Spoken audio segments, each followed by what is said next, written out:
Aïcha on me rappelle juste que émission bi ñu ngi ci ànd ak waa ndox bii la di Aquaterra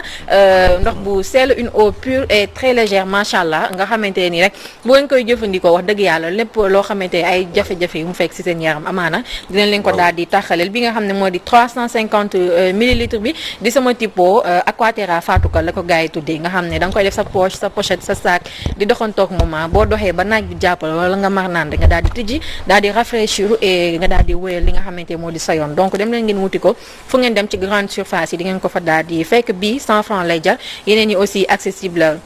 à tout le monde am na 1 litre ba 5 litres ba 10 litres di ngeen ko am ci li nga xamante moo di eau Aquaterra Aïcha donc Lune Bo actualité yi dañuy daal di dugg ñu dooree ko comme chaque matin ak bi nga xamante moo di bu baax bi animu voilà mi ngi noonu di Walf Quotidien Aïcha Walf Quotidien moom bëgguma sax ñu yàgg ci ndax suñu waa ji moo si nekk te damay bañ mu mer loola te bëgguma ngay mer donc moom la ñuy dooree tey ki nga xam ne moom la ñu def à sa une ci kaw di moom Madiambal Diagne accusation contre Télico Madiambal persiste signe et détail. Bah Madiambal oui c'est vrai. Madiambal Diagne. C'est vrai qu'il bon, en même temps il y a tellement de choses qui ont été dites Maxu hein, que Madiambal ci ak Télico. Nee na Télico dafa dem bi muy dem ci affaire u Tchad bi pour ay enquêtes certainement par rapport ak procès Hissène Habré bi yàlla dafa def ni. Communauté européenne maanaam l'Union européenne j'allais dire dañu débloqué woon ay fonds jox ko pour ay frais de ay frais am xaalis boo xam ne daf ko téye pour liggéey ci ñu jàppale ko ci pour enquête yi moo doon def par rapport ak kaw Hissène Habré bi avant procès bi il fallait mu dem Tchad xool exactement waxtaan ak gars yi foofu avant procès bi yàlla dafa bi muy dem. nee nañu dañ ko jox xaalis pour ay frais de séjour au Tchad pour enquête bi mu war a def et ben bi mu demee sur place le gouvernement tchadien avec Idriss Déby à sa tête ñoom nañ ko joxaat xaalis mu récupérer xaalis boobu la même chose pour ses frais de séjour moi j'ai envie d'éternuer hein dama bëgg tisoli mais ça ne vient pas dafa bañ quoi. dina ñëw. waaw ça me prend la tête. dina ñëw t'inquiète. donc Idriss Déby daf ko jox xaalis aussi bi ko Idriss Déby joxee xaalis Madiambal di signaler ni en réalité Souleymane Télico patron UMS Union des magistrats du Sénégal en réalité daf ko traité de truand parce que nee na dafa jël xaalis ci Union européenne bu mu demee Tchad. ñu joxaat ko xaalis mais yow Madiambal ñaata la Ablaye Wade jox ci sa live Madiambal kër bi nga am fii nii cité Biagui Madiambal foo ko jëlee les pieds dans l'eau la tête dans le ciel yow fan nga jëlee loolu Madiambal yow yaa ko jënd ak sa xaalis d'accord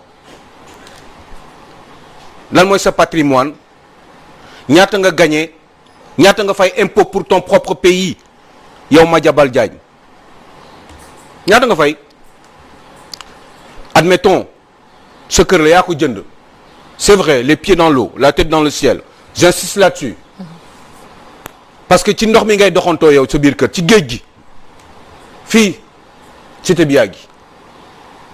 ñaata nga jëndee kër gi kañ nga ko jënd ñaata lañ la jox ñaata nga fay impôt foo gañee xaalis bi yan déclaration fiscale nga def pendant cette période là yow Madiambal Diagne li ci Tivaouane Peulh nag 5000 et quelques hectares plus de 57 000 mètres carrés ñaata nga ko jëndee kan moo la ko jox noo ko amee nga ne da ngay wax ça serait bien nga noppi parce que yow yow Télico moo la gën a jub Télico bu demee Union européenne jox ko xaalis mu demaat toujours dans le cadre de ses enquêtes à lui mu demaat Tchad ñu joxaat ko xaalis moom à N'Djamena et alors il est où le problème da nga bëggoon mu delloo xaalis bi wala lan la c'est quoi ton problème toi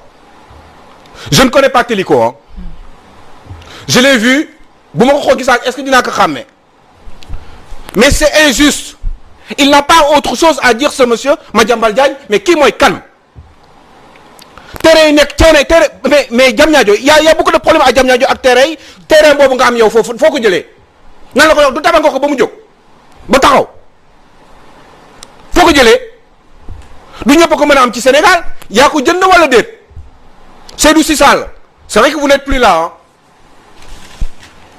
moom la kii remplacé Diène Farba ci pôle Diamniadio beeg yooyu machin ñu yokk ci Lac Rose ana noo leen jaxate c'est comme ça que ça dit jaxate suuf si caxate suuf si ngeen bëgg a wax yéen doo leen noppi ah yéen doo leen noppi yéen vous n'avez rien à dire fermez là seen gémmiñ dañ ko tëj bu demee Union européenne dem Tchad ñu jox ko xaalis et alors. mais est-ce que loolu. il est où le problème est-ce que loolu yoon la Aliou Sow. yoon la mooy lan bu fekkente moom Madiambal Diagne li mu wax si le juge Télico bu dee dëgg la ndax loolu yoon daanu ko bokk. mais yoon daa ko j'en sais rien. moi je dis juste une chose moom mooy bu demee foofu loolu mais loolu signaler ko pourquoi faire. signaler ko ban objectif la am pour wax loolu ci Télico pour le minimiser rappelez que Télico bi muy nekk candidat pour nekk union des magistrats du Sénégal état bi bëggul woon Télico nekk ko dañu am ku ñu jëloon pour mu jàkkaarloog moom pour daan ko yàlla def ni Télico gagné donc Télico état bi dafa am nu mu koy xoolee te Madiambal nguur gu ñëw mu ànd ak moom ñaata la Ablaye Wade jox ñaata nga fay impôt combien vous avez fait pour votre pays ñaata nga dugal yow ci xaalis ay déclaration fiscale yow ñaata ngay fay ay impôt xam nga aussi ces gens là il faut qu'ils se taisent man je n'ai pas envie de rentrer dans cet état là parce que bu demee Union européenne ñu jox ko xaalis xam man li may demander rek lenn mais man li ma xam boo Union européenne du la jox xaalis si caaxaan lu leer la lay jox man loolu laa gëm man boog dafa am ay kii yoo xam ne buñ lay jox dañ lay jox loo xam ne vraiment duñ lay jox ci affaire caaxaan man je ne pense pas que xaalis boobu ñu ko jox mu nekk ay yëfu muxum ay affaire wu nangam non dañ ko jox ci règle de l'art dañ ko jox voilà xaaral bu demee Idrissa bi joxaat ko xaalis et alors il est où le problème non ma xaaral xam nga il faut que ñu wax man xam na laa bëggoon dégg muy maanaam dafa luubal mais lii man Union européenne mu jox la man loolu gisuma ci luubal dégg nga gisuma ci kii bu fekkee ne ay cadeau yoo xam ne ay diw moo koy jox ay yooyu ci foofu la ñu bëgg a sukkandiku pour di attaquer nit man dëgg loolu vraiment loolu vraiment c'est léger d'accord non c'est léger et il faut qu'il arrête parce que ñoom li ñu war a wax xam nga nguuru Sénégal lan la war a def gars yi nekk fi di coow nii bari xaalis ñooñu ñaata la ñuy fay impôt si yooyu la ñu war a dem gars yi yor xaalisu réew mi di ko saax-saaxe di def ay xawma lan ñu leen di tuddee ay làmbak ñu leen di tuddee ay yu kenn xamul ñooñu xaalis bi ñu yor bu at bi deewee ñaata la ñuy def comme déclaration parce que xaalis bi ñu yor normalement war nañ ci fay ay impôt boo dekkee ci dëkk da ngay fay impôt li nga yor boo yore ay biens da nga ci fay ay impôt ay taxes dans le cadre de la solidarité nationale yooyu la ñu war a dem seetlu képp ku am xaalis ci réew mi ñu xool yow sa xaalis fan nga ko jëlee d'abord boo gañee bu yokkoo si yooyu la ñu doon wax foofu la ñuy dem seetlu Aliou Sow ci biir tribune parce que en parlant de xaalis tey ñoom loolu la ñu bëgg a lijjanti nii alors Prodac ANPEJ DER et emploi des jeunes sur les traces de 140 milliards de francs CFA. Alors, comment ce pactole a été utilisé et aussi les corps de contrôle vont-ils fouiner la gestion des différentes agences? demal nga seet directeurs yi. directeurs généraux yi ci yii la ñu war a wax c'est ça que monsieur Madiambal je vais pas lâcher ce garçon. je vais pas lâcher. doo ko bàyyi. non parce que xam nga lu tax. parce que ci yii laa bëgg ñuy wax man. ok borom alal yi nekk ci réew mi. directeurs généraux yi nga xam ne ils deviennent directeurs généraux ñaari at la ñuy nekk directeur général ne am ay milliards ci réew mi. jël seen doom yi yóbbu leen bitim réew seen jabar yi dem di accoucher bitim réew ñu jënd ay kër bitim réew ci ay ñaari at ñetti at ñooñu la ñu war a wax gis nga tribune boo leen bëggee question bi problème bi du dara sur les traces de quoi des 140 milliards de francs CFA ñi ñu dugaloon ci ay ANPEJ ay DER ak yooyu xoolal genn wàllu monde bi yëpp dem na ci gars yi biñ ko jox gars yi xoolal Macky Sall c'est normal que vous soyez étonné parce que monde mi gars yi coob nañ ko jox nañ genn wàll gi quoi parce que il faut ñu séddoo xaalis bi il faut ñu séddoo ko ay dil moo am ci biir te yow Macky Sall xam nga loolu yow xam nga loolu amaana xëy na rek si mënul dara waaye xam nga ni xaalis bi nga joxe genn wàll gi gars yi saaxe nañ ko il faut ñu séddoo ko parce que ñoom dañu war a cëru aussi parce que loolu mooy xew ci réew mi dans leur tête ñoom il faut ñu am bala ñu fay jóge parce que sinon seen ndey liggéeyul parce que dañ leen di wax ni place bi ñu toog dañ fa war a jóge il faut ñu dóor c'est comme ça que ça marche moo tax xaalis bi ngeen di wax ni ay DER li ñu dajale woon autour de 140 milliards tribune di poser aux questions bi bravo tribune ah bravo. et finalement du mujj fenn. eh bien du dem fenn mais il suffit juste de mais yéen na ngeen mën a gis les directeurs généraux dans ce pays là eh bien gis ngeen dund yi ñuy dund. gis ngeen dund yi ñuy dund. allez au ministère de la santé nga xool les hommes d'affaires là yi ñuy jox ay kii ay comment dire yi ñuy jox ay marché mais ay marché ay milliards ngay jël jox ko benn nit te nit ki xamul sax affaire liggéey yi nii. affaire santé ay milliards d'ailleurs dinaa ci ñëw parce que ce pays ñoo ko bokk dinañ ci ñëw ñi ñuy jox marché yi di benn d'habitude les véritables fournisseurs dinañ ci ñëw au sein du ministère de la santé gis nga y a trop de problèmes y a plein de choses qui me viennent comme ça dans la tête yow Fatouka parce que gis nga dëkk bi ay sàcc rek fi nekk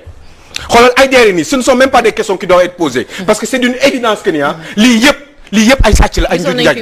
la mais c'est du mais 29 milliards de la ça y est c'est terminé waaye jàll ci leneen mais y a quelques waaw am na quelques nii nag yoo xam ne téye nañ ñaar ñett 5 milliards jàpp seen ñàmbur bu ñu leen dàqee ba ñuy dee bu leen neexee bu ñu liggéeyati lii moo am Sénégal pendant ce temps-là la population crève la dalle hôpital de Dantec demal hôpital Dantec léegi xoolal dañu am problème 80 milliards le nguuru Sénégal amee hôpital de Dantec plus vieux hôpital du Sénégal hôpital de Dantec mooy l'hôpital des pauvres muy ñu sax lijjanti gars yi nekk hôpital de Dantec ces employés amuñu sax ay salaire u 150 000 francs ces gens qui sont là-bas on est là dans un pays où il y a des gens des jeunes directeurs généraux 2 ans 5 ans ils sont milliardaires et on se tait on ne dit rien alors que Madiambel nous prend la tête du ñu parle de Télico si Télico est milliardaire si Télico a fait des bêtises dites-nous le tout de suite mais pas du ñu wax ni Union européenne moo ko jox xaalis kii jox ko xaalis détails yooyu ñun soxlawuñ ko ça fait combien de temps vous êtes dans le journalisme dans la communication ça fait combien d'années au lieu nga wax ñu ci la vérité la transparence comment on doit organiser le pays réguler le système képp koo xam ne li ngay def ku nekk di teg sa bët mu am transparence Macky Sall li muy def ñëpp xam ko gouvernement bi directeur général ñëpp xam mu leer nañ boo cliquer sa ordinateur léegi nga xam lan moo xew comment dépenses yi dans les ministères dans les directions nu ñuy organiser dépenses yi mu lay leer nañ mais pourquoi ñuy cache fii au Sénégal pourquoi on ne dit pas la vérité nga may wax ay waxu Télico bu Idriss Déby jox yóbbal. yóbbal kese la. yow yaa ngi bëgg yóbbal kese la wala sëriñ. alors yow lu leer nga bëgg Aliou Sow loo bëgg a xam ci réew mi waaye tamit waa États-Unis ñoom bëgg nañ xam taxawaayu góor jigéen ñi borom ñaari tur yi fii nii ci Sénégal. fan la ci Sénégal toll moo nekk à la une de l'As quotidien reconnaissance des droits des homosexuels par le Sénégal les États-Unis reviennent à la charge. xam nga question bi ngeen war a laaj mooy lan pourquoi defuñu ko Mauritanie. pourquoi defuñu ko dégg leen est-ce que dégg leen baax leen wax fii nii xam nga ban la ngeen war a laajte mooy lu tax les États-Unis reviennent bravo aussi là sant tey gars yi jëree lañu c'est bien li ñu def pourquoi les États-Unis reviennent à la charge ngeen yaakaar tey ay guerrier lañu quoi mais maxu pourquoi defuñu ko Mauritanie pourquoi duñu wax yi di def ay pression ci la République de Mauritanie pourquoi duñ ko def Guinée bi pourquoi duñ ko def Mali pourquoi duñ ko def dans les zones ay Burkina pourquoi ñuy reviennent à la charge toujours ci Sénégal parce que le président dafa wax ni pareeguñu mais le président malgré wax na mais am na ñoo xam ne waxuñu sax te kenn waxu leen dara des homosexuels il y en a partout en Afrique pourquoi ñuy cibler spécialement le Sénégal lu tax mais parce que bu ñu téyee Sénégal après le reste garaawutul day yomb problème bi moom mooy Barack Obama quand il est arrivé wax na ko fii ci biir Sénégal la ñeme wax ko loolu du woon sax sujet de discussion pour un pays qui vous respecte président bu ñëwee warul wax loolu waru ko wax warul am liberté wax loolu pour heurter la sensibilité sociologique des populations loolu waru ko woon def bu weesoo loolu Justin Trudeau premier ministre du Canada ñëw na il a répété la même chose il y a quelques temps quelques mois ñu pare ci loolu ñu ne les États-Unis reviennent encore à la charge pour insister sur le fait que ni les homosexuels au Sénégal doivent mais attention am seen liberté mais le président Macky Sall waxoon na leen am nañ liberté daf leen ne kenn du ko légaliser affaire bi kenn du ko officialiser. Comme en France ou dans certains pays. En France vous avez le pacte civil de solidarité ça s'appelle. bu la neexee nga dem nga ne man diw ak diw laay dëkkal donte on est du même sexe man ñoom laay dëkkal comme un couple normal bu ñu neexee ñu dem wut ay doom bu dee ay jigéen lañu kenn ki mu def procréation médicale assistée PMA wala mu xam nu muy def wala mu dem wut adoption ñoom ñoo xam nuñ koy organiser mais en tout cas am nañ droit ñoom ñaar ñu vivre ñu reconnaître leen léegi loolu la Macky Sall wax ni du am Sénégal par contre est-ce qu'ils sont en danger question bi ko journaliste bi posé ci télévision française yi dafa ne les homosexuels ne sont pas inquiétés au Sénégal et que moom tant que mi ngi fii nekk loolu du mës a am fii ci réew mi tant que mi ngi nekk président de la République et bu nekkatul président nag waaw et c'est important bu nekkatul président nag parce que nee na kenn du leen inquiété nee na homosexuels yi kenn inquiété wu leen au Sénégal ils ne sont pas en danger. Ils ne sont pas en danger. Donc quand on les reconnaît quand ils sont pas en danger ça veut dire que xamee nañ leen te amul problème coow di jib waaye nañ gérer seen yëf toog jàpp seen ñàmbur waaye kenn amul droit mettre leen en danger parce que yoon da koy tere ça veut dire que au Sénégal les homosexuels ont le droit de vivre discrètement te loolu le ministre de la justice Malick Sall ci jamono yi problème mu Sonko bi amee bureau bi bëree yooyu noonu amoon na information yuy génn yuy biral que ni moom dafa yëkkati ay kàddu jëmale ko si loolu que ne le Sénégal on a un gouvernement ouvert ci wàllum yëf yooyu noonu. mais un gouvernement ouvert mooy wax boobu ñuy wax rek. mooy ils ont le droit de vivre tranquillement au Sénégal sans être inquiétés sauf que duñ leen jox ay autorisation ñuy def ay mariage wala di ko fësal wala yu demee noonu ils doivent le faire juste discrètement.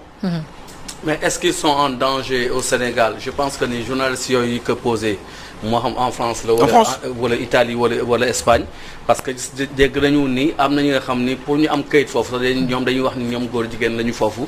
que bu ñu ñëwee Sénégal seen vie dafa nekk en danger xam naa ni foofu la question bi di jógee voilà loolu rek pour am kayit mais oui enfin tous les moyens sont bons ñii dañuy bëgg am kayit pour loolu ñii dañuy bëgg takk jabar pour def loolu am na ñoo xam ne aussi dañuy wax bu dee jigéen ñi dañuy wax parce que ñun dañu bëgg xarafal loolu moo tax wala dañ ma xarafal machin et cetera sama yaram day metti indi ay prétexte pour am kayit am na ñoo xam ne def nañ ko ça a marché am na ñoo xam ne ci wàllum homosexuel wax nañ loolu ça a marché en tout cas rumeur yoo xam ne chaque jour dañ koy faral di dégg fii ci Sénégal waaye daal ak lu mu ci mënti doon fii